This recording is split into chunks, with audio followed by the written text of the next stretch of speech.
ৰাখী বন্ধন কিয় পালন কৰা হয় জানেনে? ইয়াৰ আঁৰত বহু পুৰণি কাহিনী আছে, কিন্তু আজি শুনো আহক শ্ৰীকৃষ্ণ আৰু দ্ৰৌপদীৰ সেই কাহিনীটো, যিয়ে হয়তো আমাক ৰাখীৰ প্ৰকৃত অৰ্থ বুজাই দিব পাৰে। প্ৰচলিত কাহিনী অনুসৰি যেতিয়া শ্ৰীকৃষ্ণই শিশুপালক বধ কৰিবলৈ সুদৰ্শন চক্ৰ প্ৰয়োগ কৰিছিল, তেতিয়া শ্ৰীকৃষ্ণৰ আঙুলিত আঘাত লাগি তেজ ওলাইছিল। দ্ৰৌপদীয়ে শ্ৰীকৃষ্ণৰ আঙুলিৰ পৰা তেজ ওলোৱা দেখি লগে লগে নিজৰ শাৰীৰ আঁচলৰ পৰা কাপোৰ এটুকুৰা ফালি কৃষ্ণৰ আঙুলিত বান্ধি দিছিল। দ্ৰৌপদীৰ সেই সৰু যতনটি দেখি সেইদিনাই শ্ৰীকৃষ্ণই দ্ৰৌপদীক কৈছিল, যেতিয়াই তুমি মোক স্মৰণ কৰিবা, মই তোমাৰ ৰক্ষাৰ বাবে সদায় তোমাৰ ওচৰত থাকিম। সময় পাৰ হ'ল আৰু এদিন আহিল সেই ভয়াৱহ দিনটো, যিদিনা দ্ৰৌপদীক ৰাজসভাৰ মাজত টানি আঁচুৰি আনি অপমান কৰা হৈছিল। তেওঁৰ বস্ত্ৰ খুলিবলৈ চেষ্টা কৰা হৈছিল। দ্ৰৌপদী অসহায় হৈ সেই ৰাজসভাতে বহি থকা তেওঁৰ স্বামীসকললৈ চাইছিল, বয়োজ্যেষ্ঠসকললৈ চাইছিল, কিন্তু কোনেও দ্ৰৌপদীৰ বাবে মাত নামাতি তলমূৰ কৰি বহি আছিল।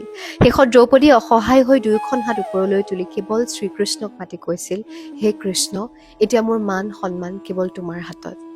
আৰু ঠিক সেই মুহূৰ্ততে যেতিয়া দ্ৰৌপদীৰ কাষত থিয় হ'বলৈ কোনো মানুহ নাছিল, তেতিয়া শ্ৰীকৃষ্ণই তেওঁৰ ৰক্ষা কৱচ হৈ থিয় দিছিল।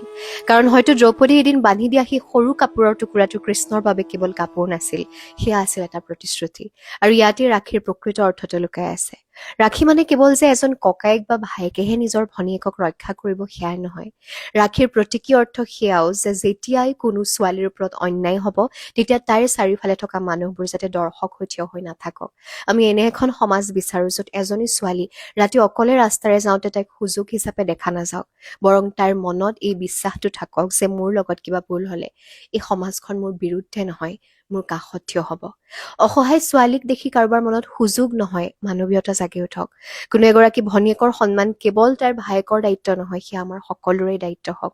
যিদিনা আমি এই মানসিকতা গঢ়ি তুলিব পাৰিম, হয়তো সেইদিনা ৰাখী কেৱল পালন কৰা নহ'ব, সঁচা অৰ্থত সফল হ'ব। আটাইলৈ ৰাখী বন্ধনৰ শুভেচ্ছা যাচিলোঁ।